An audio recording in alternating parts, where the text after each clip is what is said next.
Welcome to another episode of Leadership is Female with Emily and Paige. And today we are talking about passion and how passion is developed. And I think this is a really interesting topic when we live in this world that is telling us to love what we do every single day. If you do what you love, you never work a day in your life. When I honestly do not believe that is possible. Work is called work for a reason. You can love your job and not love every single minute of your job. What do you think, Paige? Preach it. Well, it's also like, why put all of your eggs in one basket? Like not one thing should fill everything, That's why you have different groups of friends. That's why you have different relationships with different family members. Like, you got to spread it out a little bit. So I know that this quote came from Allison Barber, who was on season 4 of Leadership is Female. And I just remember the moment she said that, I was like, wow, that like just really hit me in the gut. So I'm really excited that we're going to dive into this a little bit more today. Yeah, for sure. And we also had Christine talk about passion when she is a creative at Spartan, she's head of media.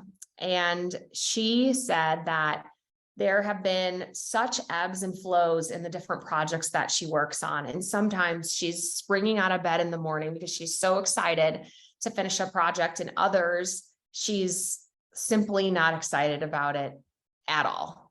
And she had this moment, she talks about it in the podcast, where she thought like, oh, is there something wrong with me? Like, this is such a great job. Like, I'm really excited about what I get to do, but like, this project sucks, like I'm not happy about it. And a mentor of hers said, that's fantastic. And she was really taken aback. Like, what do you mean that's fantastic? Like, I have to show up every day and do this work that I'm like not excited about. And this person said, well, what if that is sort of the universe's way of saying, like, maybe your passion and your excitement is not going to be filled within this project right now, but maybe it can be filled somewhere else in your life. So maybe this is a chance to get that excitement or fulfillment from your family or from a hobby that you have, and you can focus on that aspect while you are still completing the work in, your day-to-day. Light bulb moment. Oh, that was such a good part of Christine's episode. And it's true. I think sometimes it takes a minute to reflect on that time period of, oh, that's why something didn't work out and I was able to do something else. Like, there is that lag in between for you to maybe realize that moment. But if we're gonna be full humans, then it's okay if something doesn't, if you're not excited to work on something each day. Maybe that allows you to do an extra run that you've been putting off, to do a craft that you've always wanted to get done, to finish building a piece of furniture, whatever it is. As someone who's going through a pretty big life thing right now, and realizing that energy needs to be set that way, I like this episode could not be in a better spot for me. So let's talk about a few ways that you can combat feeling uninspired at work. Katrina Palanca works for the Spurs, had talked about, it's funny to call it a concept, but really it stuck with me the way that she phrased it, the 360 human. Like, we're not this one-dimensional person who moves from work to home. We are, 3D. We're in real life. So maybe there is a new challenge that you can take on that could reinvigorate your passion or inspiration for life, period, or trickle over into the workplace. Yeah, and it's funny what does spark the inspiration sometimes, but I really love the 360 approach from Katrina. I know she's someone who I connected her to the podcast with you, and when her and I caught up before I did that, she talked about, she was like, during the pandemic when people were losing their jobs, she's like, if I had lost my job, I wouldn't know who I was because I was so consumed in that. And she was like, that was the moment that it was really eye-opening. And she was like, I know that I'm more than my job, but I couldn't put that to paper. So I would say look at those lag times where you're not passionate at work and, really build out, what does this even mean to me? Why am I not passionate? Am I not doing enough creative work if I'm not doing a lot of metrics? Like, what does this look like? Because sometimes jotting that down and even just putting it to pen to paper can kind of like spark that inspiration again for you. Yeah, and shout out to Katrina, who was really talented at making flower arrangements. It was her big creative flex that she did outside of her like boss job. It was crazy. And also, to kind of go back to Christine, she talked about, is there a way to give that energy and that brain power elsewhere in your life? So maybe what's getting you out of bed in the morning, you're going to do your job with excellence during the day, but you're like really excited for the evening to spend time with your toddler or to PR a run or PR a lift. She had some great lifting videos on her Instagram as well. So it's just like, it's cool to see these women who are really going after it in the workplace, like the 360 side, like what else are they doing? What else are they passionate about?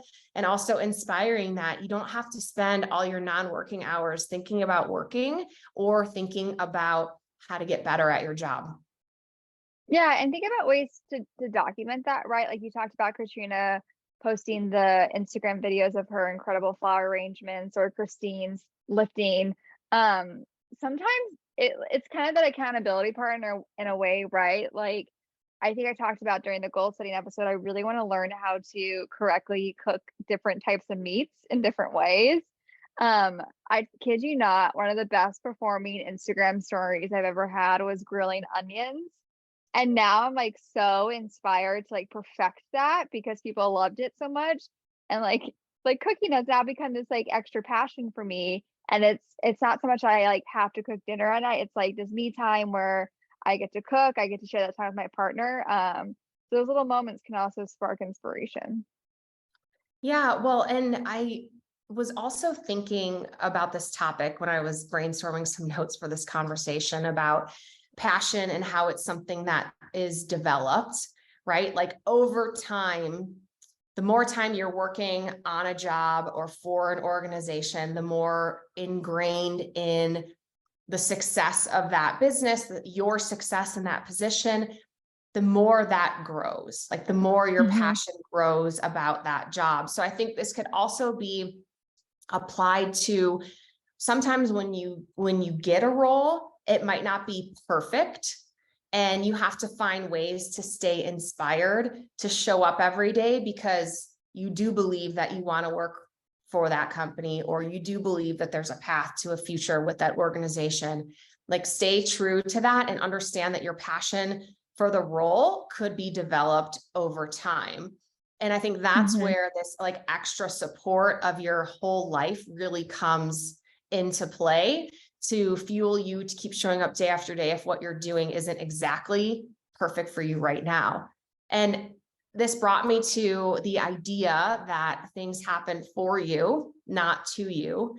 And having that mindset is different. Like this happened to me feels very different than this happened for me. And sometimes the happen for you isn't the outcome that you want. Maybe you didn't get the new job. Maybe you had a reassignment of duties.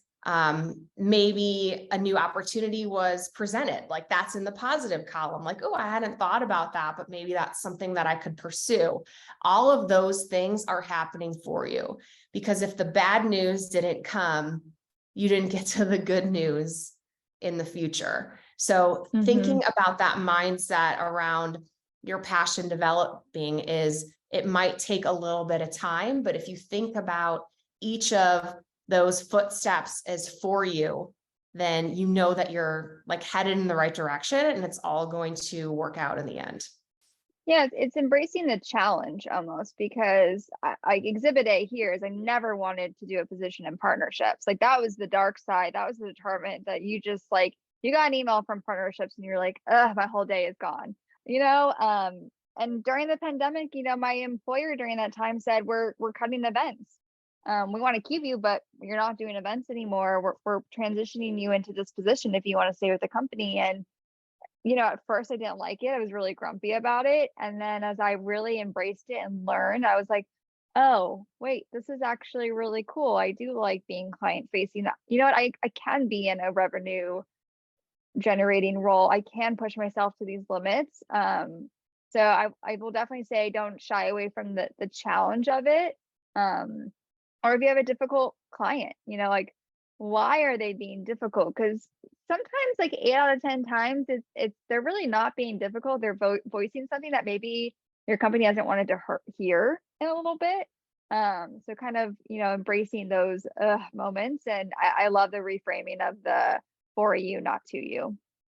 Yeah, I mean, your example right there of when the events shut down and you had a reassignment, that could have been like, oh my gosh, I cannot believe this happened to me. How could this happen to me? My expertise is in this area. This new thing is terrible. What am I going to do? And you could have done this like horrible spiral, but looking at it through happening for you, what a great opportunity to have this job who's reallocating its resources and employing you in this new direction. So that's really the mindset that then you ended up developing a passion for that partnership services that led to the next roles in your career that you would not have thought of before, would have been like the road you were traveling down. So you really developed a passion for that area and placing a very similar skill set that you used in event production on client services, because the same types of skills, that detail orientation, the communication pieces, the artistry of producing the partnership versus producing the event, like it all unfolded for you, period. It all unfolded for you. And the development of the passion happened over time. So it's just another example, like for us to think about, that piece in our career where it might not feel perfect, but if it's happening for us, we can develop a passion around that skill set.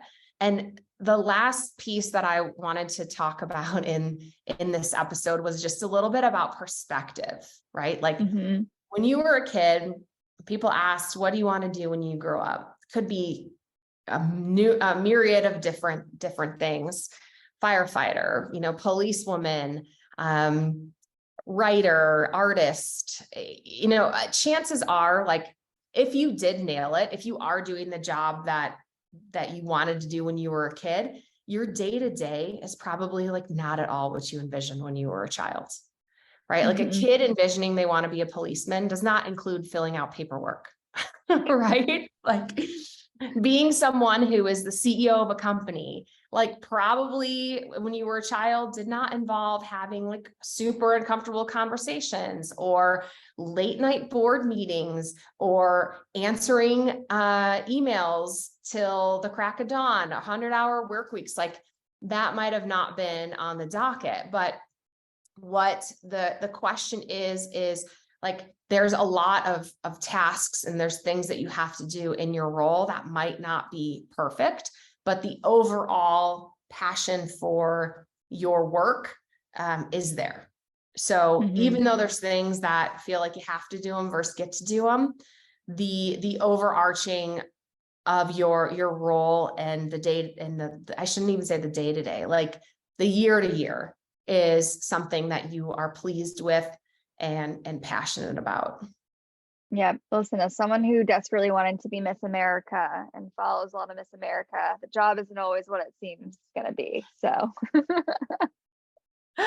I never knew that about you. Did you do pageants when you were a kid? No, my mother would not let me, but I love pageants. And I also went to college in Arkansas, which is a huge pageant state. So I had friends who did it, but like hidden talent of mine is always being able to like predict at least like 3 of the top 5 and almost picking the winner. So fun fact. I love that. That's so great. Depending on what year it was, if it was a summer or winter Olympics, my goal was either figure skater or gymnast. Never taken a figure skating lesson in my life. I was in gymnastics. I was like a power tumbler. Like the gracefulness just did not exist like in my world at all. But yeah, I mean, just thinking about even knowing this conversation has happened, that passion is developed. It's like it's a peace of mind. Okay, all my days are not going to be 5-star, but if at the end of the year, it feels like a 5-star year, like that's really where the measurement happens, and the passion is developed and it's grown over time. And I think that's also a key factor in considering this is, are there growth opportunities within what you're doing? And not necessarily talking about financial growth or promotional growth, talking about growth as a person. Like you don't want to be the same person at the end of the year as you were at the beginning of the year. I hope you made some progress. So think about that. Passion is developed. There's all of us out there that are working each day, and not every day is the best day, and you're in good company. And we'll celebrate you when it's a great day, and we'll wrap our arm around you when it's not so great. So consider this, and hopefully it's a tool to help you move forward to tomorrow. We're here for you. So here's what we got to wrap up the last quote for this episode. Passion is energy. Feel the power that comes from focusing on what excites you, by our good friend Oprah. We can't have a season without a quote from Oprah. No, blasphemy.